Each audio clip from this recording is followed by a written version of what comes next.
we have some presentations, and so we want to get started with this meeting, but let me point out that this is a special meeting of the City Council on the 21st day of April 1998. There are 15 council districts in the city of Los Angeles, and our regular meeting days are Tuesday, Wednesdays, and Fridays in City Hall. And as I point out, this is a special meeting in Mr. Holden's district. And we are televised by cable television on Channel 35, and we're also being monitored by council phone. So we do have some introductions first. Let me point out that sitting to my right is Marie Kostovich, Julie Amantik, Mike Carey is our city clerk, and Helen Ginsberg. Gail Weingart is our city attorney at the end there. We also have from the CLA's office, Steve Wong and Darrell Powell. Our Sergeant at Arms are Ron Curry, Herman Landry, and Eddie Banks. And we'll introduce the council members a little later. But copies of tonight's agenda and informational brochures of basic council rules, which you might find helpful in following tonight's meeting, are available in the lobby. The council will consider the items listed on today's agenda in order. Some of the items may be approved without discussion, but other items may be called special by different council members. If an item is called special, it will be held on the desk and brought up for discussion after the remainder of the items on the agenda have been taken up. Members of the public who wish to speak on any of the items are requested to complete a speaker's card, which you will find in the rear of in the lobby, and hand them to the Sergeant of Arms. Council will also provide an opportunity for public to speak on public interest items not appearing on the agenda. Testimony shall be limited to contents in which the council has jurisdiction over. When the debate of an item is completed, the chair will instruct the clerk to take an oral roll call, as we do not have our electronic equipment here. The vote will be taken in alphabetical order. Every member present must vote for or against each item. If they remain silent, that is considered an aye vote. For tonight's meetings, council members requesting to address the council will raise their hands, and I'll try to recognize them in the order that they raise their hand. And then when I will recognize you, you will rise and address the council. Now we will have the posting of the flag by the Wilshire Division Explorers. Let me just point out that the salute to the flag will be led by Michelle Ramirez, student body president of LA High School, and Nadel Hamby, student body president of Dorsey High School. Would everyone please stand, and we will have the Pledge of Allegiance. Yes.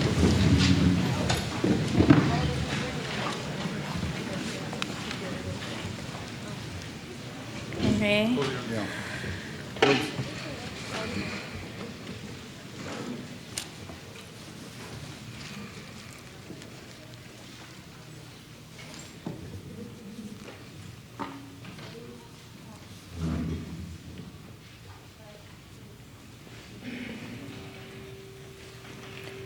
Put your right hand over your heart.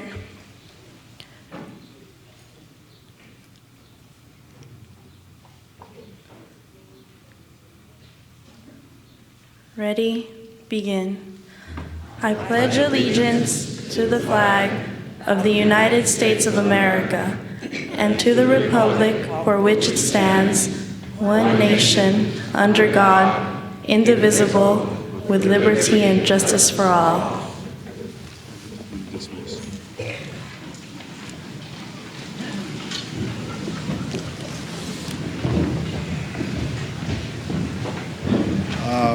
We will have a musical selection by Virginia Hayes Williams.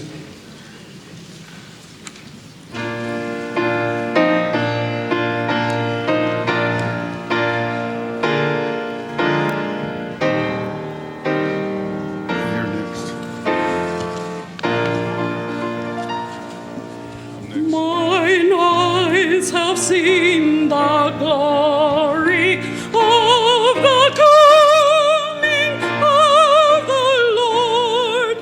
He is trampling out the vintage where the grapes of wrath are stored. He has loosed the mighty thunder of his terrible swift sword. Yeah, I do. His truth is marching on. Glory, glory, hallelujah.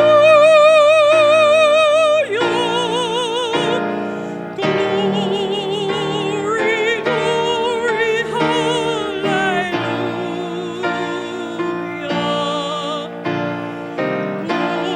Glory, glory, hallelujah.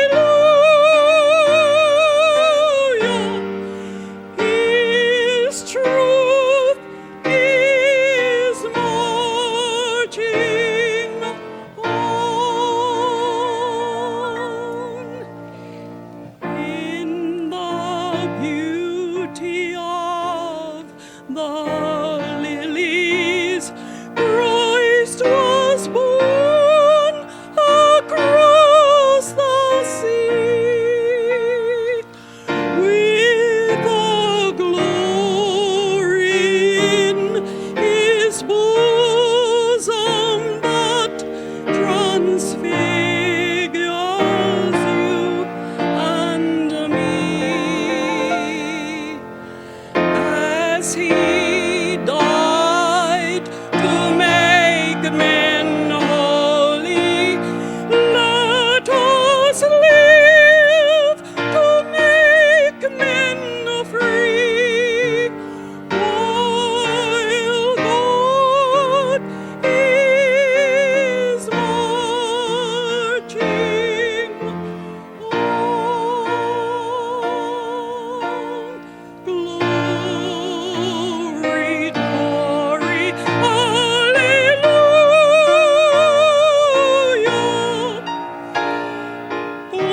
Glory, glory, hallelujah.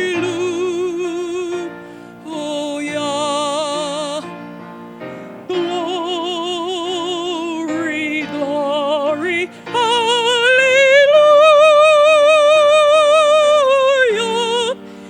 His truth is marching on.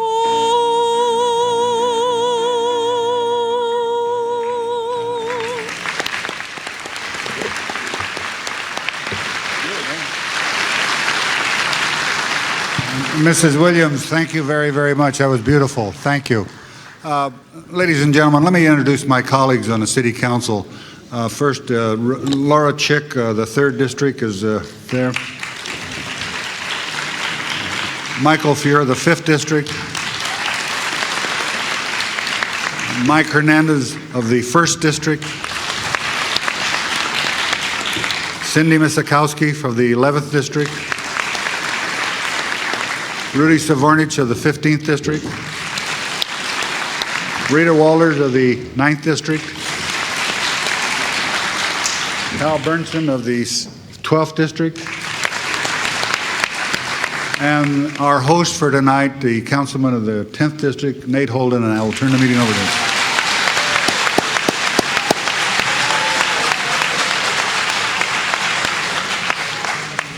Mr. Holden, you have some introductions and Yes, Mr. President. First of all,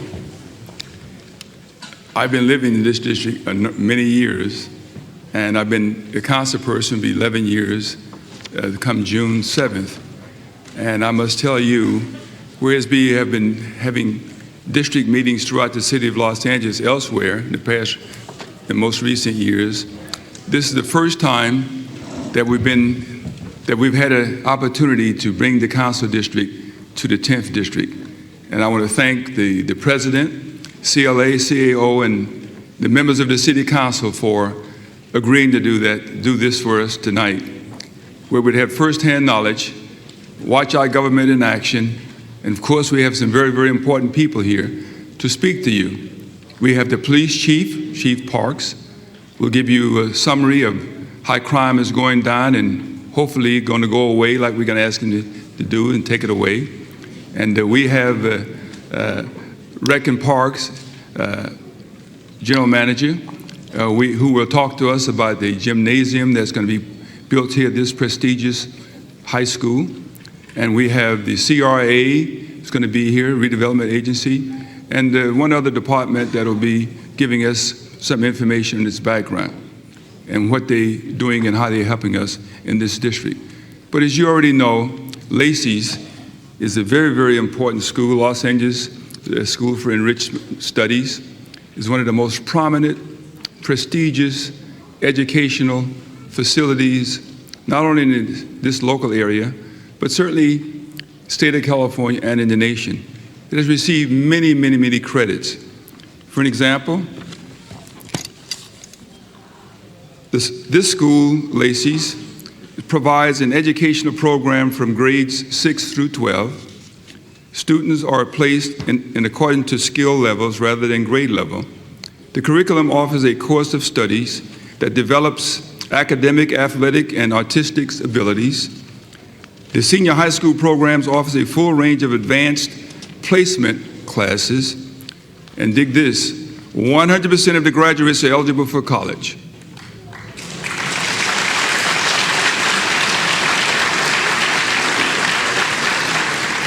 And it's in the inner city. 98% of the students graduate and attend 2 or 4 year institutions.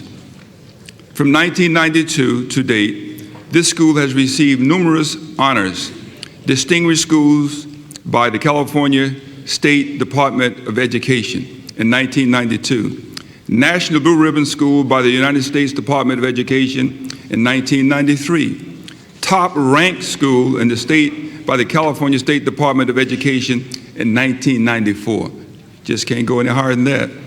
The honorable mentions is the Red Book Magazine, 1994, Best School in the State of California by Red Book Magazine in 1996, Top 100 Schools in the Nation, Newsweek Magazine, March 1998, that's this year. On April 14th of 1998, Chancellor Robert M. Berdahl, University of California, Berkeley, came to the school to visit and personally meet the 19 accepted students for the upcoming academic year, notwithstanding Proposition 209. Another big hand.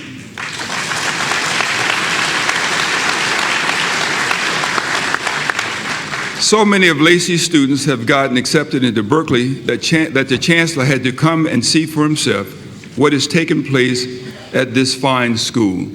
And so, but the person who is making it all happen, along with the teachers and staff and principal, and Ms. Boudreau is on the school board, and certainly she's making that happen as well. We'll be bringing her up later. We have to introduce the principal, Principal Miriam Collins.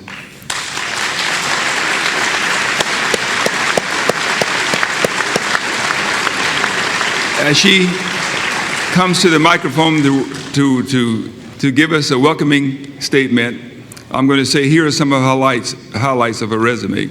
She has been the principal of the Los Angeles Center for Enriched Studies, first LAUSD magnet school. This is the first.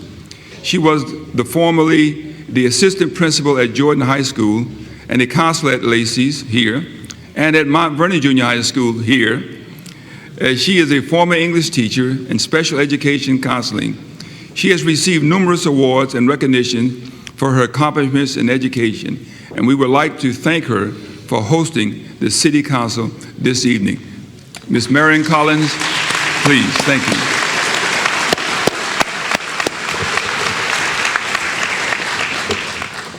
Thank you, Councilman Holden.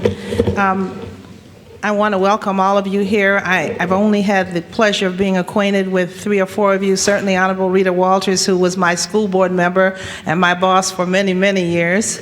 Mark Ridley Thomas, I know I think it was his niece that attended school here. And Councilman Fuhrer, we've had a chance to talk, and of course, Councilman Holden. And I'm very appreciative to have you here. And everything that happens is because somebody helps it to happen. We have a lot of our neighbors here. We have Neighbors United. I have parents here. I have some of my administrators here. I have 3 of my administrators here. Why don't you stand? 2. And also, they were all here at one time. And also, Mr. Earl Barner, who is the principal of LA High, and I had hoped that the principal of Dorsey would be here. She's supposed to be here, and if she does, I will introduce her as well. Now I'd like to introduce my student body president. This is Laura Humber, and Laura will not brag on herself, but at the end of her speech, I want her to tell you how many schools she's been accepted in.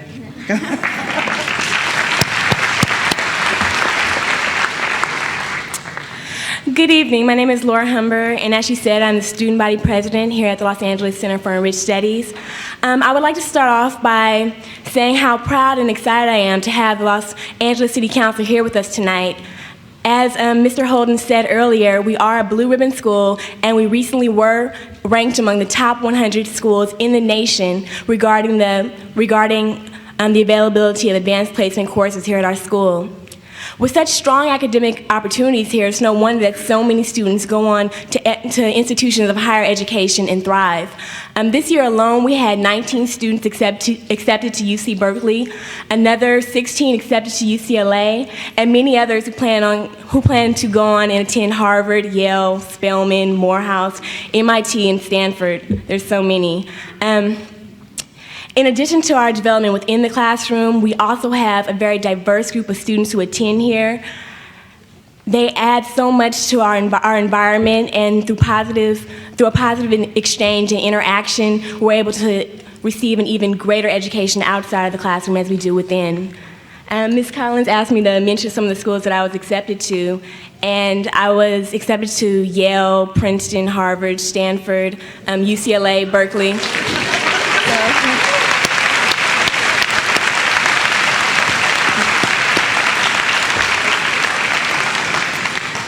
And I'm just one example of how LACES prepares the students at this school. So in closing, I just really want to welcome all of you and thank you for coming here tonight. And Mr. Nate Holden, thank you very much for selecting our school as the site of this meeting.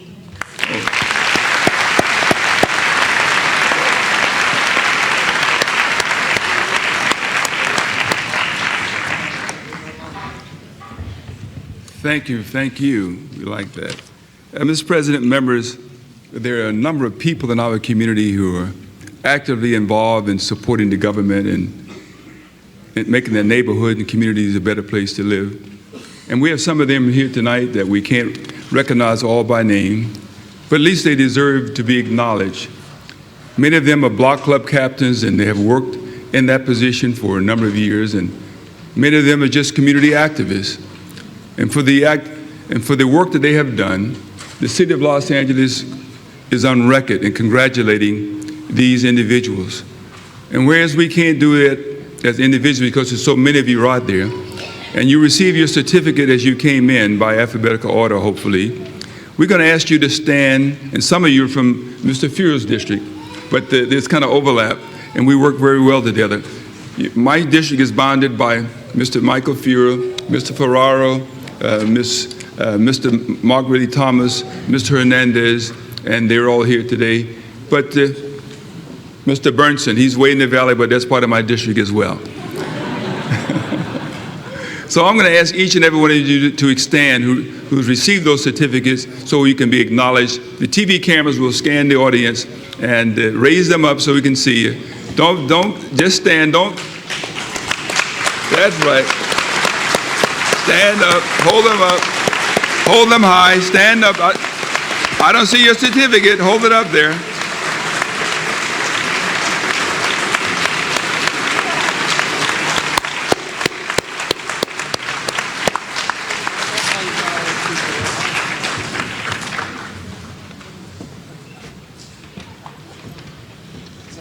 Mr. Bernstein wants to receive and file number 24. That's his motion for DWP to pay for those fence damage. Sure. Sure is. 24.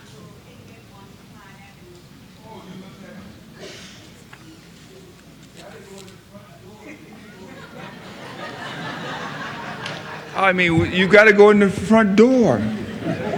It's open now, and we'll make sure that you receive it. Clyde Avenue. My staff should pick that up right away.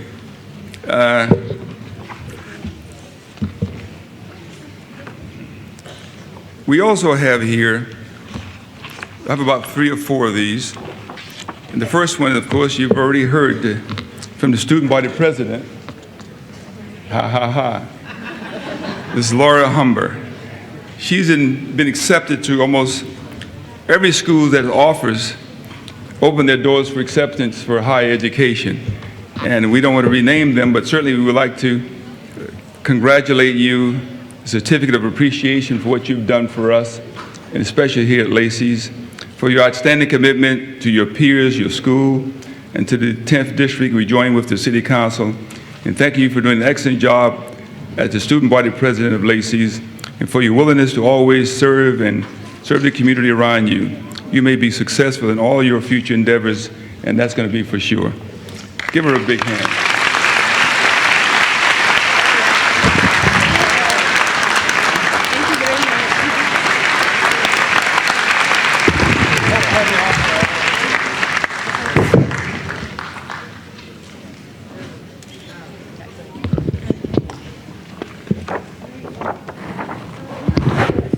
And also here at Lacey's, we have here, as we do in other schools, an organization called 100 Black Men. I think most of you have heard of the 100 Black Men. They established a program called the Young Black Scholars, and they've established that through UCLA, where they are acting very, very active. And I can remember about 8 years ago, they selected 2,000 students into the program, starting at the 9th grade. And 1,990 went on to colleges and universities.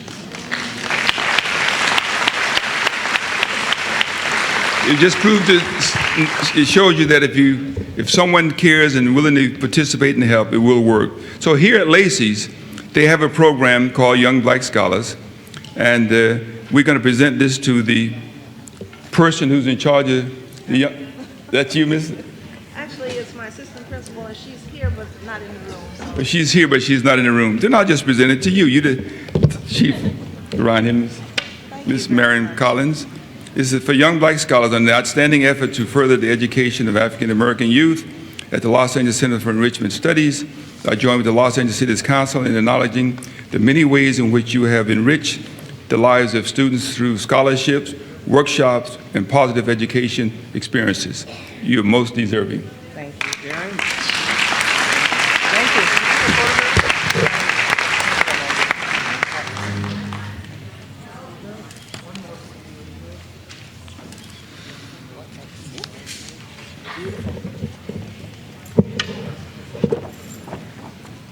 you. And we're going to just decor just a second here. And this guy, A. Partamian, he must be Armenian. Where is he?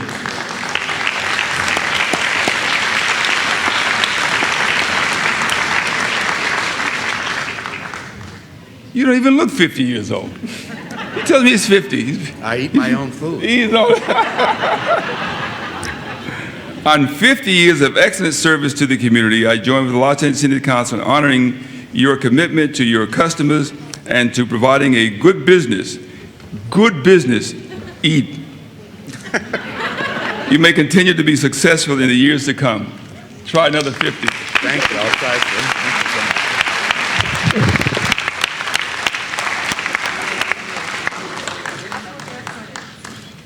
Thank you so much. Thank you. Thank you. No, it's an Armenian bakery on Adams Boulevard for 50 years. For 50 years, whereabouts on Adams Boulevard? 5400 block. 5400. I go there all the time. You think I should know? Bakery on Fairfax. You might want to ask if anyone's here. Ferrara knows about this one. They're from the valley. They're all over the place. He says, that bakery, that's a good one, Nate. Hanson's Bakery, are they here? You heard about them? Yeah. Well, let me tell you about them anyway. This is for Hanson's Bakery. They must be giving my staff some cookies and cakes and things. This is deserving of the highest commendation from the Los Angeles City Council for his outstanding service under owner Gary Hanson to the people of the city of Los Angeles for over 50 years as well. You got to be 50 years. In the early 1940s, the Fairfax neighborhood in Los Angeles became heavily settled by Danish.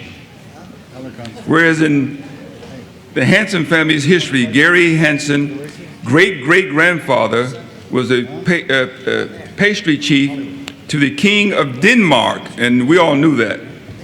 Mr. Hanson's Bakery has served numerous presidents of the United States, including every president beginning with Dwight D. Eisenhower, early California governors, European royalty, and the diverse population here in Los Angeles, and Councilman Nate Holden.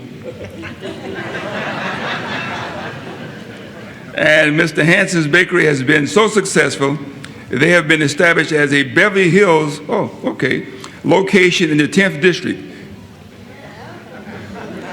for 35 years, and in Tarzana for over 20 years. Now, they're getting all over the place.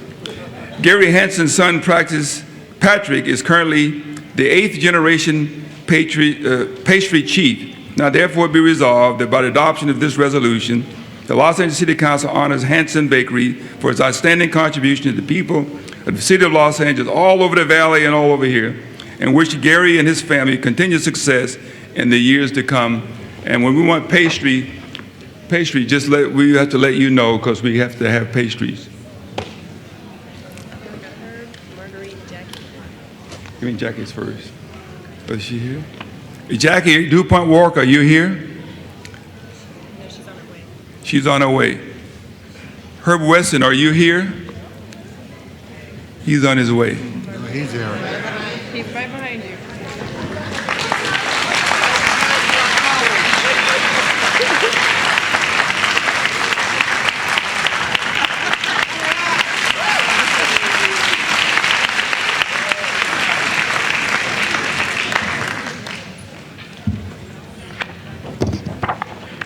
Whenever there's an opening, you can be assured Herb might run for office, but we don't know that yet. We have Herb Weston, and when he was his chief of staff for me, we call him Herbally.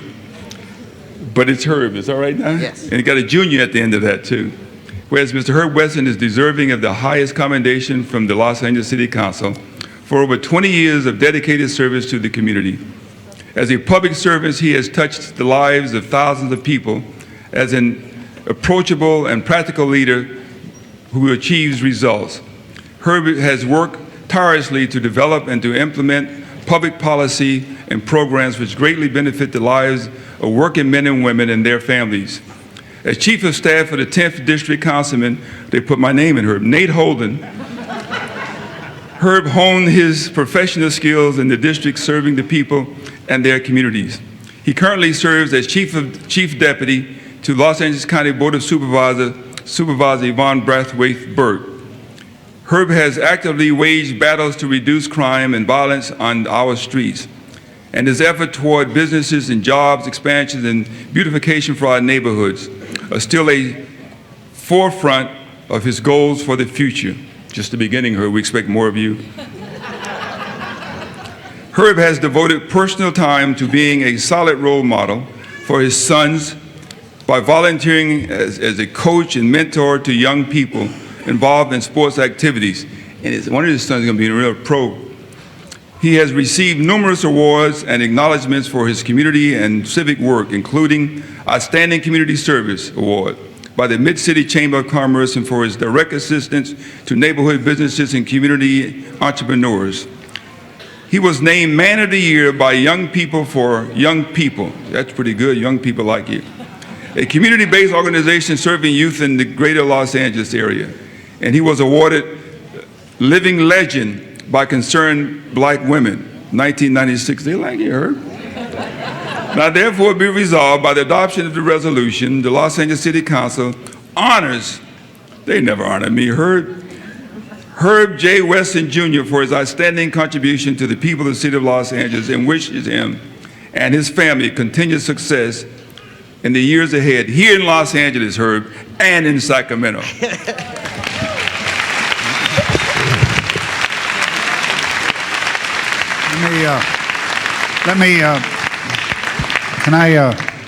If we strike Nate's name out of that resolution, I think we can pass it unanimously, shall we?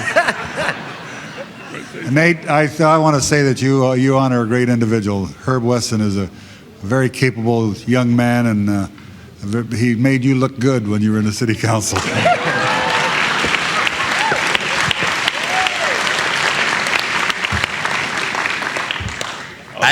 I did try to make you look good, Councilman. What'd you say, Herb? I did try to make you look good, and I think we were successful at that. First of all, I'd like to bring greetings to Council President Ferraro and the rest of the members of the Los Angeles City Council from my boss, Supervisor Yvonne Brathwaite Burke. Councilman Holden, I really want to thank you. You've been a dear friend, and I appreciate you deeming me worthy of receiving this recognition.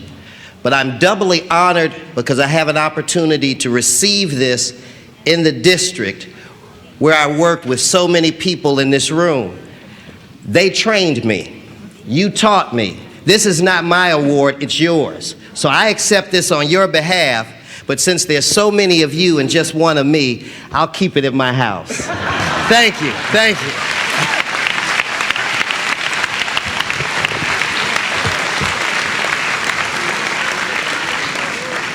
As I was teaching him to serve, I didn't know I was going to teach him to be a politician also. Whoa, he's pretty good, too. Yeah, Marguerite and Jackie. Just give me. And we have Dr. Marguerite Archie Hudson.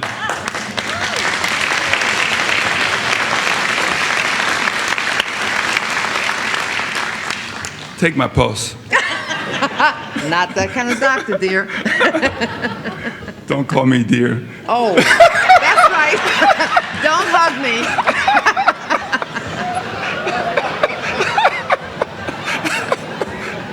That's pretty good, huh?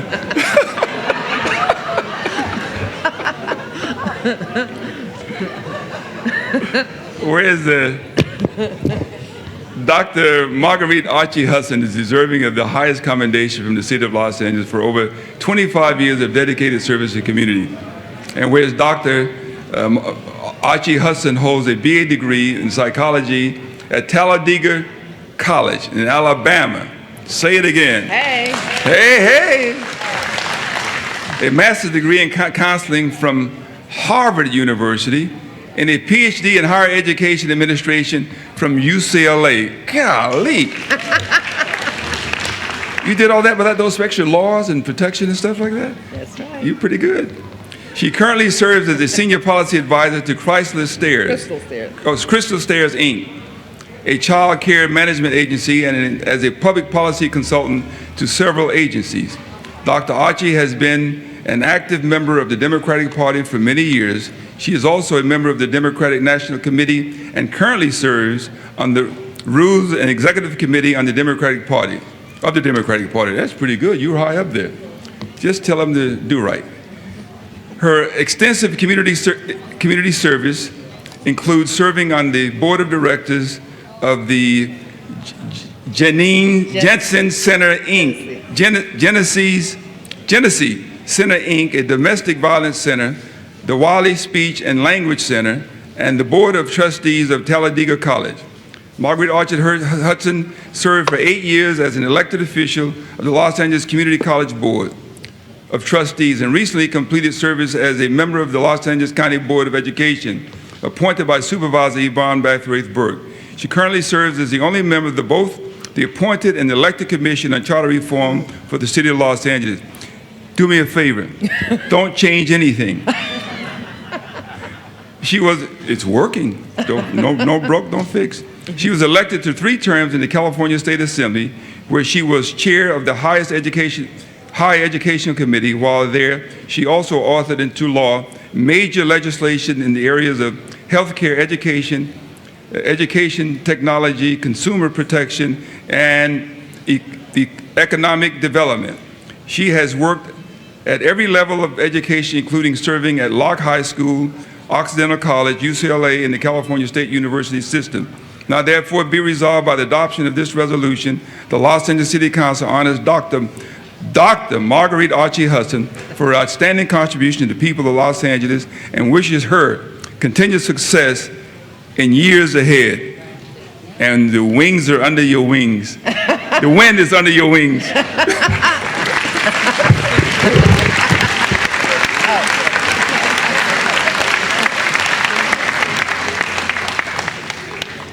I got that wrong. The wind is beneath your wings. Whatever it is, Councilman, thank you very much. Thank you, Councilman Holden. I really do appreciate this very much. I hold it in highest honor. And like Herb Weston, I want to thank all of the people in whose behalf I accepted, but I'm also going to take it home. I want to thank President Ferraro and the members of the City Council for coming to the great 10th District.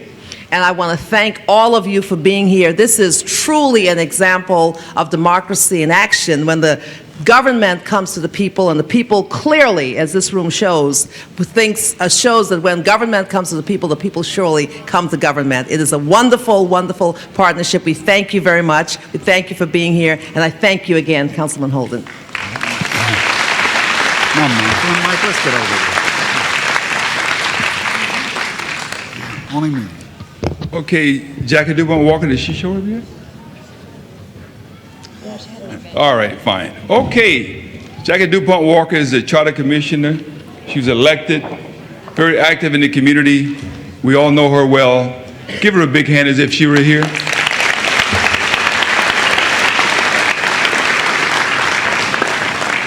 Ms. Boudreaux, where are you?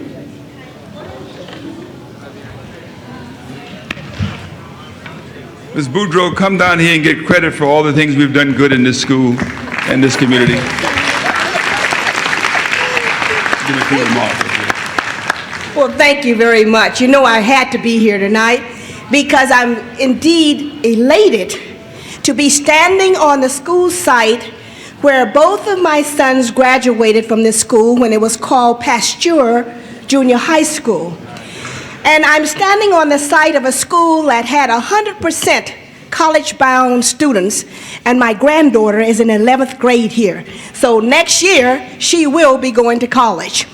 And let me tell you, I'm very proud, City Council, that my second granddaughter is knocking at the door of LACES and will be coming here September of next year. So I am very proud of the leadership of the principal here, Marion Collins, and all of her staff for doing an excellent job. This is a blue ribbon school, and it's a blue ribbon district. I live in the 10th. No reflection to the others, but this is a great district, the 10th.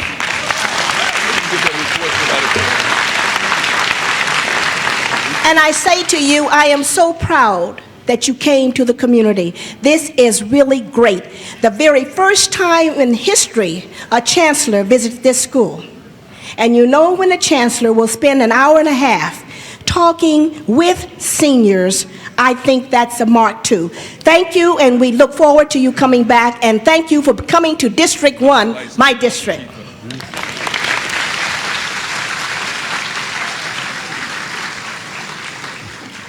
Thank you, Barbara. Let me introduce, first of all, let's call the roll and we have a quorum. Alarcon, Alatorre, Burnson, Chick, Fuhrer, Glanter, Goldberg, Hernandez, Holden, Miskowski, Ridley Thomas, Voynich, Wax, Walters, Ferraro, 10 members present and a quorum, Mr. President. Okay, the first order of business. Approval of the minutes. Mr. Holden moves, Mr. Burnson seconds. There's no objection, unanimous vote. We have a notice here that somebody left their lights on a tan Volvo, license plate 2 CIB 762. So if you've got a tan Volvo, you better go turn your lights out or you will walk home. What's this? That's it? Okay. No. Members of the council, we have tonight some very distinguished people who will make presentations And I'd like to call on Chief Parks, Bernard Parks, who will bring a greeting and a department and present department personnel. Chief Parks, welcome to Nate's district. Thank you.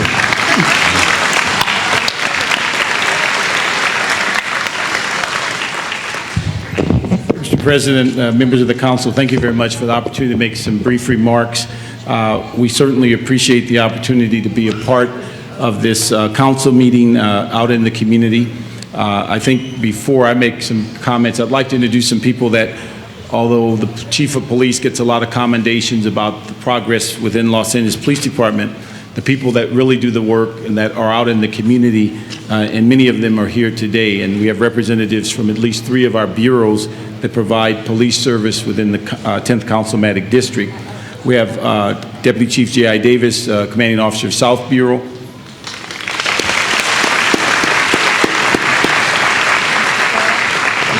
Chief Davis handles all of the policing south of the Santa Monica Freeway down to the San Pedro area.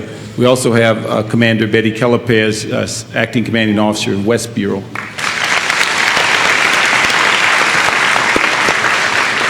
Commander Kellepez handles most of the policing on the west part of the city of Los Angeles. And with her today are several of her captains that perform policing in Wilshire area, Captain Bill Sweet.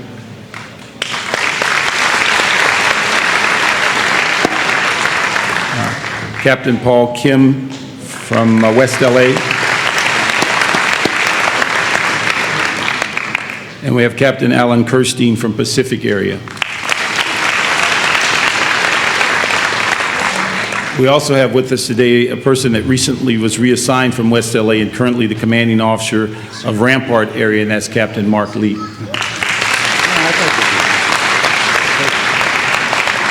If I'm not mistaken, we also should have Captain Gary Brennan from Southwest area here.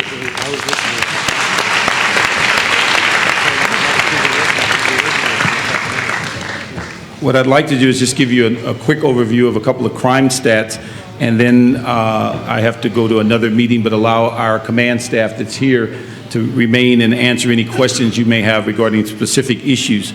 As it relates to the 10th Councilmatic District, we are very pleased to report that at this time, compared to last year, that the district is experiencing approximately a 14% decrease in crime, which is roughly parallel to what is occurring citywide. The city is down over 8,000 crimes compared to last year. In this district, it's roughly about 600 of those 8,000 crime. The most significant reduction is in violent crime, in which the city is experiencing roughly about 80 murders less this year than they had last year. Within the 10th Councilmatic District, they are also experiencing a 19% decrease. Of all the crimes that we monitor in the city of Los Angeles, the only crime that we have experienced an increase, and it's very slight, is in the area of rape, and they primarily are in the West Bureau and the Valley Bureau. This is something that's roughly about 20 to 30 crimes more than last year. We're currently, through our fast-track meetings in West and Valley Bureau, along with the Operation Headquarters personnel, looking at strategies to combat this slight increase so that we can ensure that as we move through the year 1998, that we will fulfill our goal of having, for the first time in many of our memories, under 190,000 major crimes in the city of Los Angeles. Many of you may be aware that in 1992, the city experienced probably the highest level of crime at 330,000 major crime. We ended last year with just over 206,000, and with a goal of 190,000. It is our goal to be the safest big city in the United States.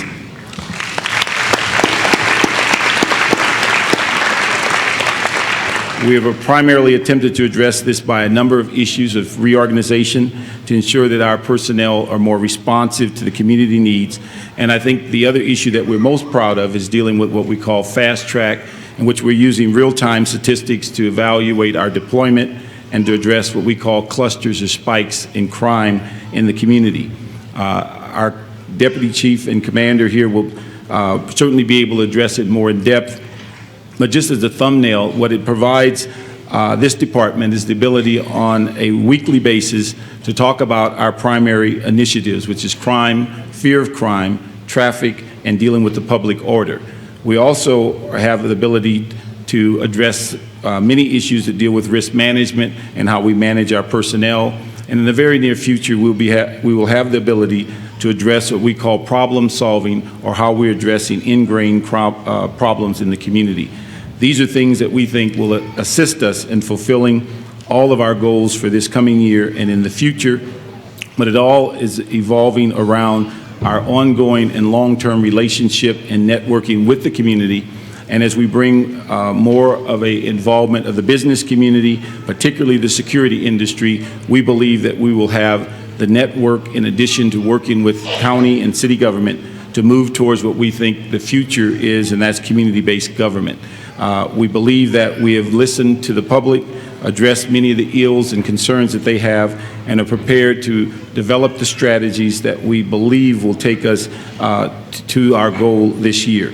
I certainly appreciate the opportunity of being here. Certainly, as I mentioned earlier, the commanding officers from several of our divisions and the 2 bureaus are here to address very specific questions that may come up during this process. And also, we have Commander Laguerra, who's here, and Rich Laguerra is here on an issue on the council agenda. And many of you may not be aware that we'll be losing him soon. And as of June 4th, he will become the Chief of Police of Baldwin Park, California. And so we're just happy that we're able to squeeze another month out of him with all of the activities and duties that he's doing. So I will leave you in great hands as I go to another meeting, but appreciate the opportunity to participate, and certainly welcome you to the 10th District. And although we have to share it with Councilman Holden, we do it with great pride, and certainly look forward to a close and ongoing relationship with he and his office. Thank you.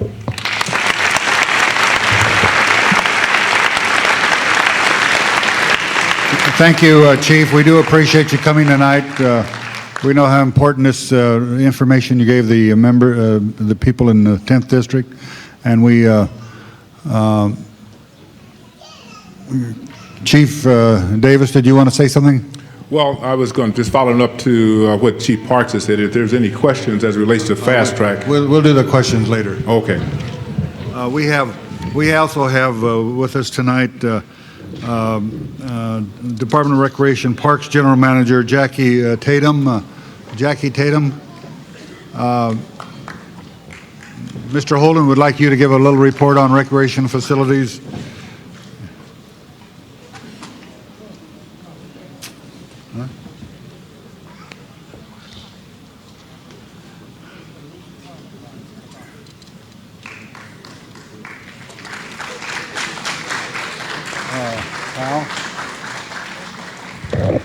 Good evening. I'm delighted to be here to say that the partnership that is being formed today with this wonderful school and the Department of Recreation and Parks is a prototype for what's to come in the future. In other words, we're working together to provide education and recreation for the youth and citizens of our city. It is so important, ladies and gentlemen, that we look to our future, and our future is our youth. And to do that, we have to make sure that the environment that they have in their city is always quality. The Department of Recreation and Parks has 376 facilities in the city. Each and every one of them is dedicated to providing quality recreation. I must say that the people you see before you on the podium, each and every one is dedicated to seeing that our facilities are quality facilities. I'm delighted in the 10th Councilmatic District, as a citizen of this district, to say that we do have quality facilities.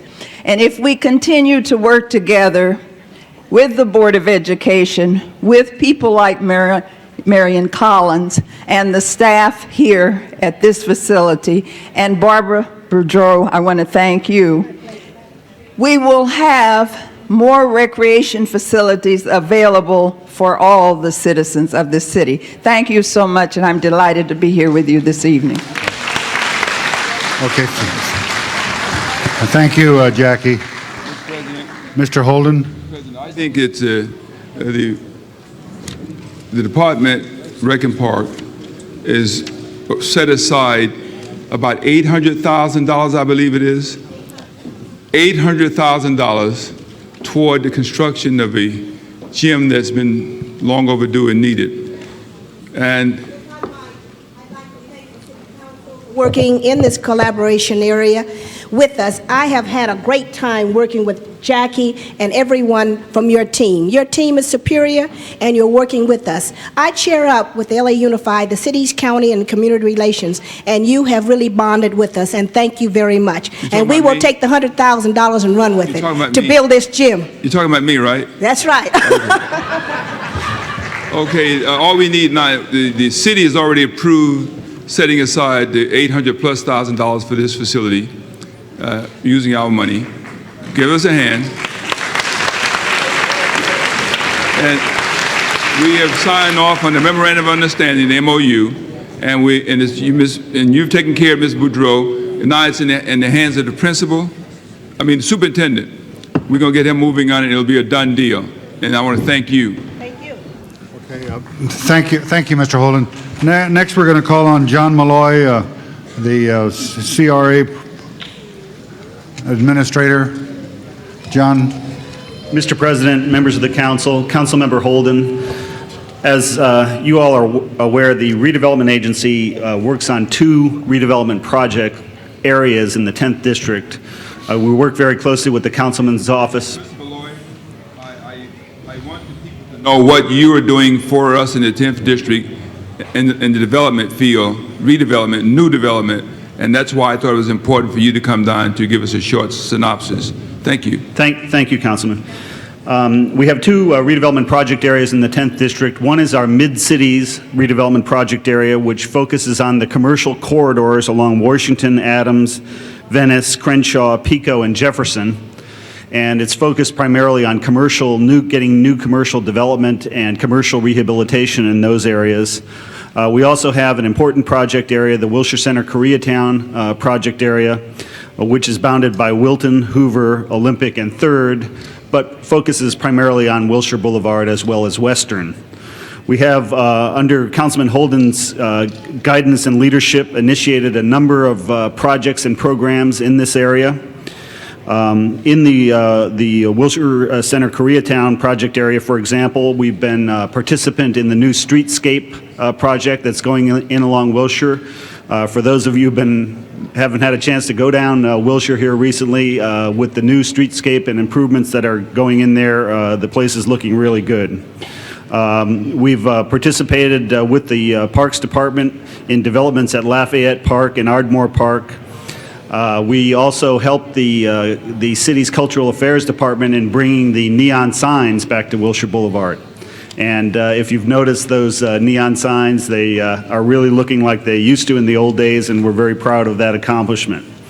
We're working on a number of housing projects in the Wilshire Center Koreatown, and are also working to bring you a new commercial development at the intersection of Wilshire and Western, where the MTA portal comes up, and we're looking for a very fine commercial development at that location.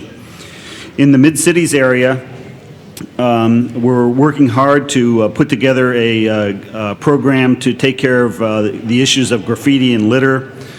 We've done several commercial rehabilitation projects in the wake of the earthquake.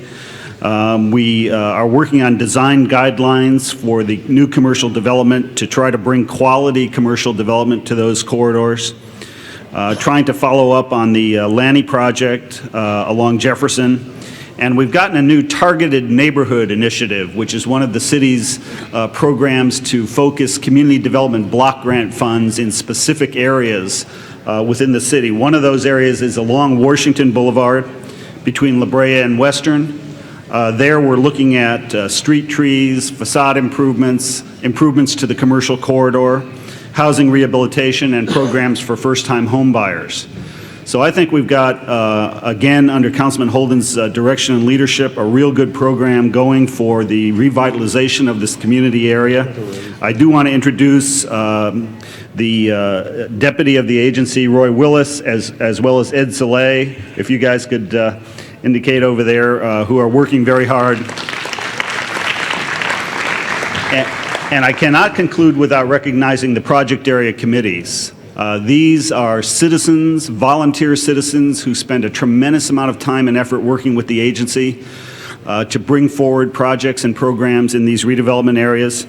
You have two project area committees here. Jackie DuPont Walker is the chair of the Mid-Cities, along with John Herod, who is the vice chair. And then in Wilshire Center, Koreatown, you have Richard McDermott and also Stuart Arns, who are co-chairs. So we have a good citizens participation process there, and the citizens volunteers, I can tell you, are very, very active in our program. So that concludes. Paul, I think we should tell them along Washington Boulevard, along with the Target Neighborhood Initiative Program, that we plan to put in about $8 to $10 million, which would include rehabbing the old Ebony Showcase and all, something that that you overlooked.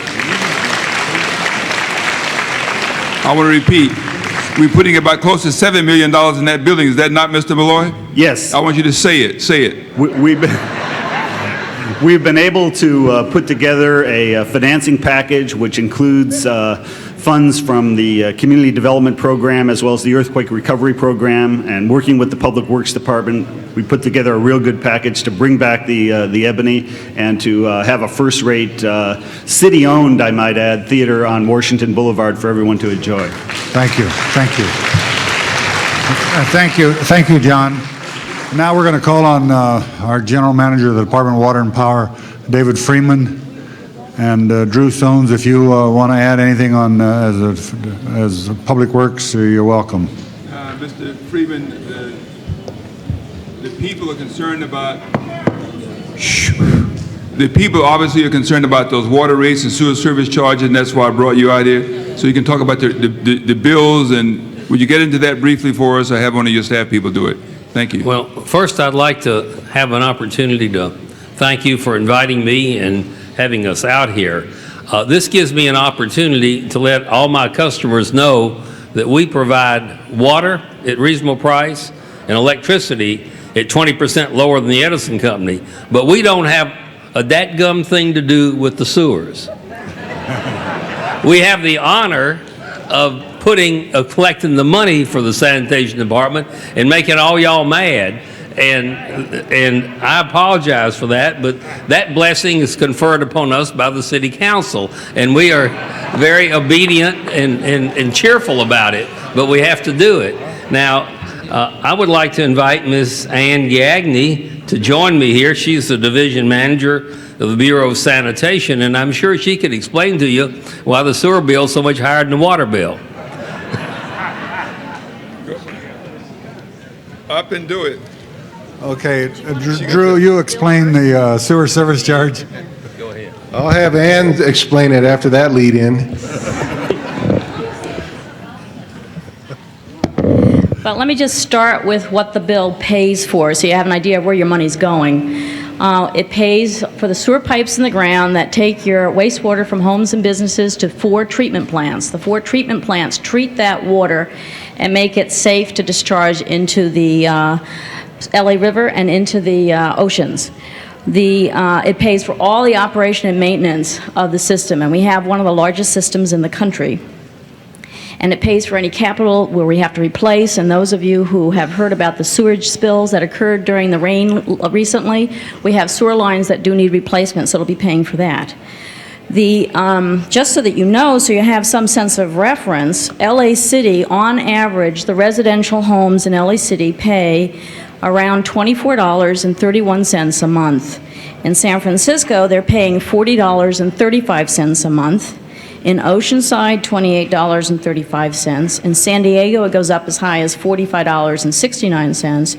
and poor Half Moon Bay is paying $57.80 for the same service. So that gives you some idea. I also want to assure you that we have not raised your rate, and we can talk about this, I'm sure we will. We have not actually raised your rate since 1992. You have been paying $2.26 to treat your wastewater since 1992. Now, let me explain the confusion that has occurred, and perhaps Mr. Freeman can explain why it's occurred, but it's the way it's presented on the bill. On the bill, it used to say that you got so many gallons or so many 100 cubic feet, which is 748 gallons, and you were being charged $1.35. It now says you're being charged a certain number of 100 cubic feet, which is what those initials stand for, and you're being charged $2.26. The reason the numbers changed is because, this is what I've been told, that the DWP computer, it was easier for them to show 60% of $2.26, which is $1.35, and multiply that by the amount of water that you were using before last July. And that since July, we've gone to a new rate system, which I'll explain in a moment, but it is now easier to take the amount that you're paying using a figure that I'll explain in a moment and multiply it by the 226. It's confusing. I'm sorry it's confusing. It's difficult to explain. What we did is, starting this past July, we used the amount of water that you used during the last rainy season, which was generally it's between October and April.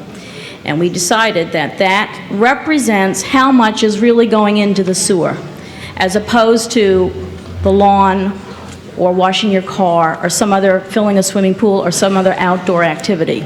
We said that during the rainy months, that's going to represent, as accurately as we think we can get, what's really going into the sewer. Federal law requires that we charge you for everything that you put into the sewer. So we took that number and we created basically a level pay plan that starts from July and goes through June.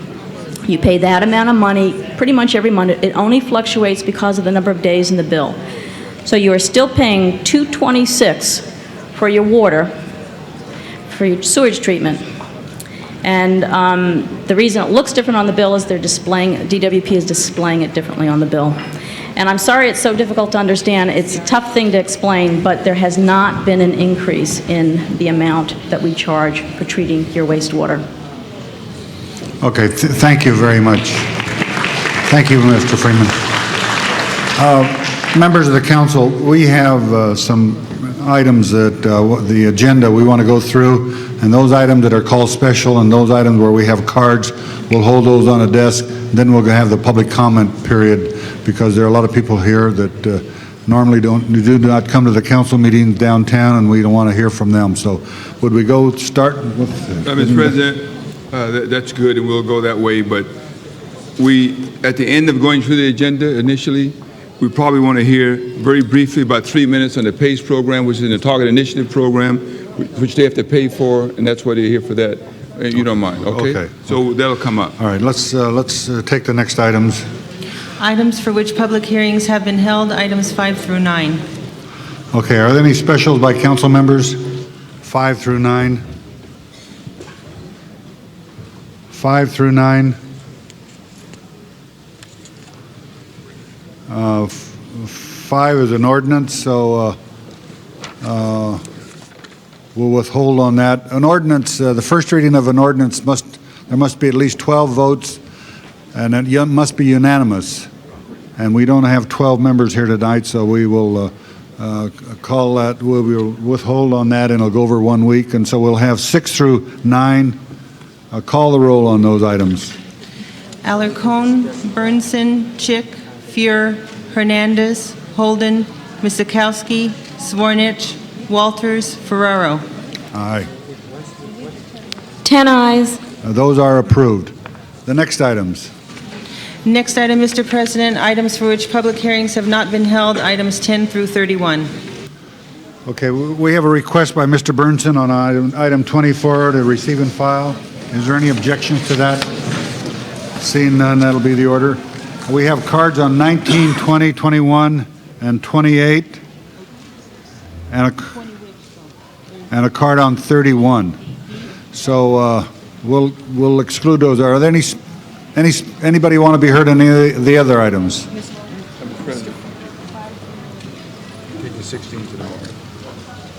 Mr. Holden's asked that 16 be continued until tomorrow? Yes. There's no objection, that will be the order.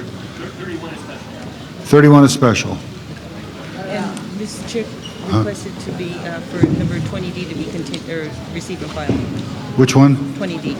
20D, Mrs. Chick asked that that be received and filed. If there's no objections, that will be the order.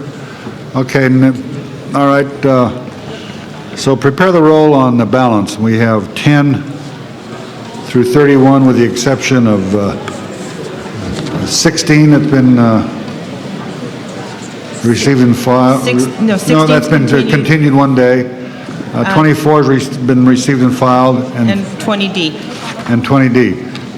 Call the roll on the balance. Alarcon, Bernson, Chick, Fior, Hernandez, Holden, Miskowski, Savornich, Walters, Ferraro. 10 ayes. Those are approved. Now, members of the council will have the public comment period. We have John, Mr. Holden asked that the PACE program be called. Yeah, the general manager from the Building and Safety come up and give us a summary on PACE, and they'll tell you what PACE program is, proactive code enforcement, where many of you are realizing in your district that people are going around doing some citing, and we are helping to clean up those neighborhoods and improve the quality of life. Yes, sir. Thank you. Proactive code enforcement has been a highly successful. Mr. Edelman, give your name. You're Andrew Edelman, who is the I would be glad to. General. Andrew Edelman, General Manager of the Department of Building and Safety, and also I've got Mr. Bernard Anderson, Senior Inspector in Building and Safety with me. Proactive code enforcement, PACE, has been highly successful program in the Department of Building and Safety. This program has received several awards for its effectiveness, including a citywide productivity award just last month. Senior Inspector Bernard Anderson, who has been the leader of that program since its inception about 2 years ago, is here to give us a brief overview about the PACE program. Bernard? Mr. President, members of the council, as all of you are probably well aware of, traditionally code enforcement in the city of Los Angeles has been via site-specific complaints. The complaints were typically generated by various sources: the council members, Los Angeles Police Department, LA Fire Department, and Los Angeles County Health Department, as well as concerned citizens such as those who are present here this evening.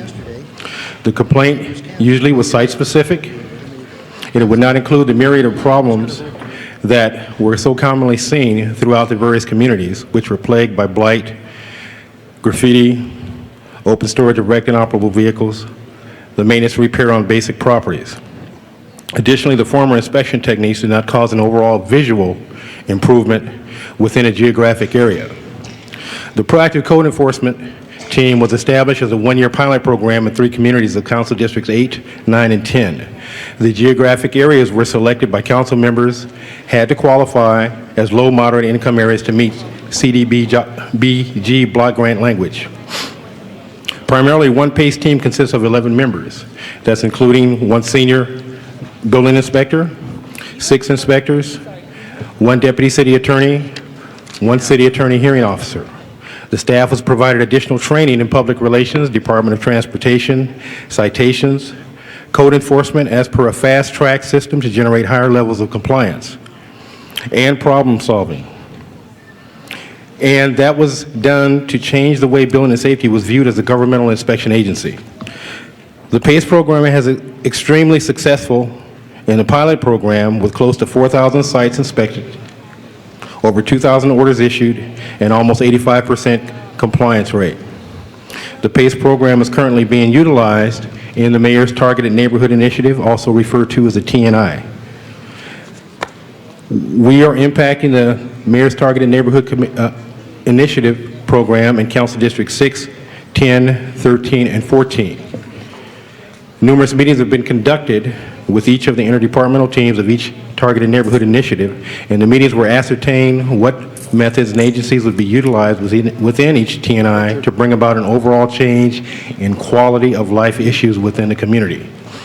The PACE team commenced inspection in Council District 6 in March, Council District 10 in January, Council District 13 in March, and Council District 14 in January.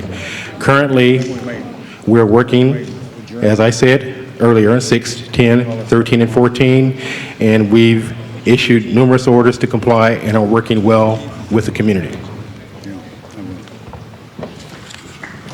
Okay, thank you very much. Thank you, Andrew. Members of the public, let me introduce our Chief Administrative Officer, Keith Comrie, who's here tonight, who has attended all these meetings. And next to Mr. Comrie is Con Howell, who is the Director of Planning for the City of Los Angeles. Now we'll have the public comment. John Herod. And Ann Smith, the Department of Aging. John Herod, and you take that, and then Shelley Warts would be next. Thank you, Mr. President. Honored members of the council, and those of you in attendance, my name is John Herod. I am the president of the Lafayette Square Association, and I represent Lafayette Square, not to be confused with Lafayette Park. Lafayette Park is about 6 miles away. Lafayette Square is only about 2.5 miles down Venice, east of here. Like Barbara Boudreau, who is one of my family members, and when I say family member, I insist that all of us call each other family members rather than neighbors, because that way we have a closer cohesiveness. I also have a son that graduated from LACIS many years ago, and I have a granddaughter attending now. But that's beside the point. Why am I speaking? In the last few months, we have been suffering from the phenomenon of poster graffiti.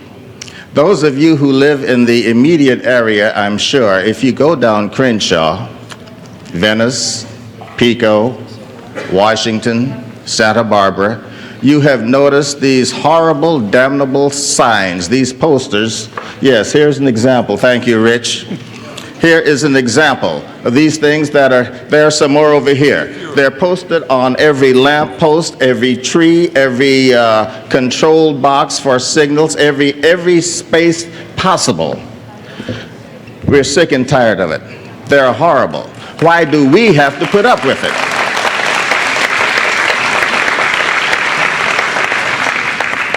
I have been told that funds have been reduced to fight this problem. I've also been told that if the city decides to raise the fees or the fines too high, the city cannot make a profit. What is wrong with the city making a profit? That profit can be used to hire more people to take these things down. That profit can be used to hire more people to repair the curbs. I don't mean patch them with asphalt, but repair the concrete curbs that need repairing. That profit can be used. That profit can be used to just cruise the area to see what is wrong and what can be done. There are so many things done that it boggles my mind. I cannot possibly tell you the things that can be done. But the important thing is this.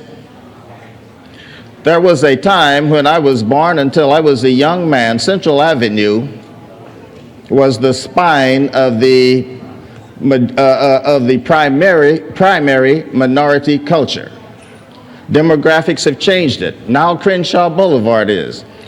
Central Avenue was not perfect, but we were proud of it. Crenshaw Boulevard, we are not proud of. We cannot be proud of it until we make this neighborhood as good as any other neighborhood in this city. I dare say that not only is the 10th district plagued with this thing, but also the 9th, the 8th, the 6th, I suppose, and any other where the minorities are in the majority. City Council, I implore you, I beg you, I even dare demand you, find a means to stop this thing immediately, forthwith, and tomorrow if possible. It can be done if you want it done. We want it done. How many of us here are ready to see this thing taken care of? Mr. Harrod, we have other people want to be heard now, please. Thank you. I will cut it short, but I will say this as a matter of interest. Within Lafayette Square, down the street and across the street from me is Jackie Tupac Walker. Directly behind me is Jim Reese. Around the corner from me is Charles Dickerson. Around the corner from me is Armin Ross. Maybe you'd better be careful. We'll take City Hall and move it into Lafayette Square. Okay, thank you. Mr. Fuhr, you wanted to say something? Seconds. I just want to say that it's a problem that we are very acutely aware of. I have a motion that we're considering in the budget process to restore as a pilot project a city process to get rid of these illegal signs. We used to do it. Budget cuts caused us to cut back. It's time for us to look at it again, and I'm going to do it in the next few weeks. Oh, no, please. Shelley Words. That's right. Shelley Words. Dolores Reese.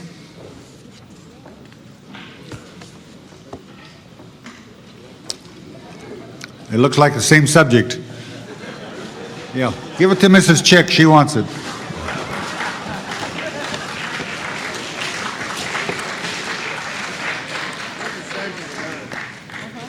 Hi, my name is Dolores Reese. I'm with Neighbors United. Hi. Last night on KCET, it said that $4 billion was approved for the city budget. I'm hoping that City Council will please allocate funds to get rid of this kind of stuff. Also, in your mid-city programs and all the other programs, nobody ever mentions La Cienega. And we look like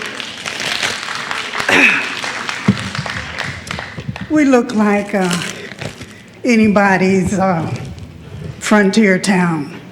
So we're asking you, please do something about this. It's depreciating the value of our homes. I wanted to stick these all up on your things there, but I can't get to you. You're not the person that's putting these out on the street, are you? No, I'm not. But Councilman Holden has made motions, we've written letters, and we just don't talk. You know, in our community, we plant trees, we paint out graffiti. We are a solution, and we want you guys to be that also. Thank you. Thank you.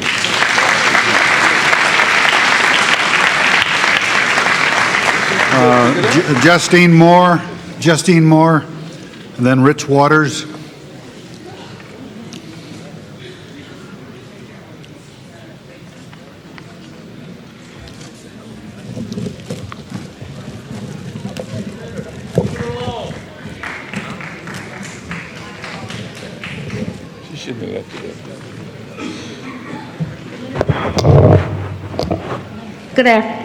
Good evening. My name is Justine Moore, and I represent most of the neighbors in the 1200 block on Cloverdale Avenue. Recently, the tree trimmers from the city have been trimming the trees in our area, and we noticed that they trimmed most of the trees on the 1200 block, but then some were left. And I stopped to ask them, when were they coming to complete the job? And I was told by the supervisor that someone from Councilman Holden's office had come out and stopped them from trimming the trees. Now, I've lived on that block for over 30 years. No one came to me to ask me if it was okay. I called several of my neighbors to ask them if they had objected to the trimming of the trees. They said no, they welcomed the trimming of the trees because of the safety issue.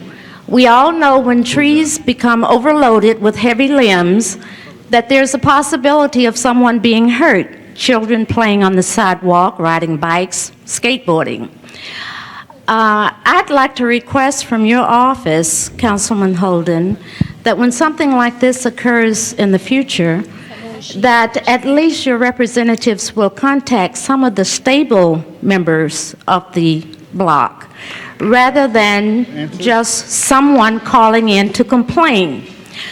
I later found out, we know who the person is, and I hate to say that it sounds like a double standard.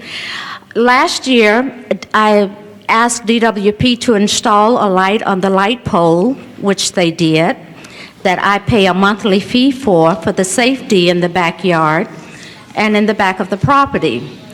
I went out of town and came back, and that light had been removed.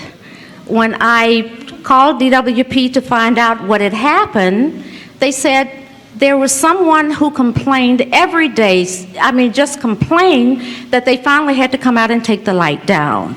Of course, they later made a decision not to do this, that if a person has requested that the light be put up for safety reasons, that they will not take it down simply because one person calls and complains. And the complaint was that the light was too bright on the plants in her back behind the garage. That was it. But what I'm asking is when something like, the tree trimmers, they're professionals. They know what they're doing. We want these trees trimmed every 4 or 7 years or whenever they come out because of the safety issue. So please ask your representatives not to go out on a single neighbor's complaint, but please consult the other neighbors in the neighborhood who's been there as stable homeowners, voters, and supporters of you. Thank you very much. But don't go away. I'm just going to ask you a question. No. I got to ask you a question, Mr. Ferrara. Did you call my office to complain about the fact that someone stopped trimming the tree? And you talked to someone in the office? You know the name of the person you spoke to? Steve Armand, get that name, number one. Number two, you must know, or you should know, that I have one of the most progressive, aggressive tree trimming program in this district, in this since, well, I got to say it, John. Come on. All right. I'm saying that is the case. So get her name. You know that, yes. Okay, get her name. Get her name. Okay, thank you. Rich Waters. Get her name. Rich Waters. And then Jody Fairfax. Mr. Waters. Come down here. Tell me that. Yes, President Ferraro, and I'd like to welcome the entire council out here. I see Mike over there who has done some tree planting with us. I think it'd be a great idea to do this all the time, as a matter of fact, to have the city council once a year come on out, find out what really is happening in the area. Well, I'm one of those people that the previous lady just got through saying that doesn't like tree trimming. I've been with tree people for several years, planted several trees in the neighborhood, along with Dolores Reese, who has done a marvelous job as well. The problem is that the tree trimmers are not trained properly. There is not a single arborist on the tree trimming team. The only arborist that I know is Bob Kennedy. And so therefore, the trees that just got trimmed on my block, they were cutting branches 5 inches in diameter. That is not tree trimming, that is tree butchering. And I would like to see the city stop it.